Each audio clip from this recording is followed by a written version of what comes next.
So we just got this link from Tracy.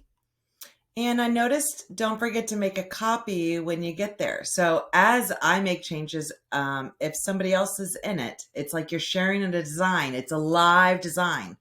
So if you have your team or anybody else, if I make a change and add my own branding, it's actually changing the original. So what you need to do when you're sharing a design with the masses, you want to go up here to share, go to more, just so you can see everything. You want to share with a template link. This way, it opens up this design in somebody else's Canva. It does not mess with your actual design. So as you can see, if I come over here and just paste that, it says Heather sharing a new, so this is template. Well, I guess because it came from Tracy.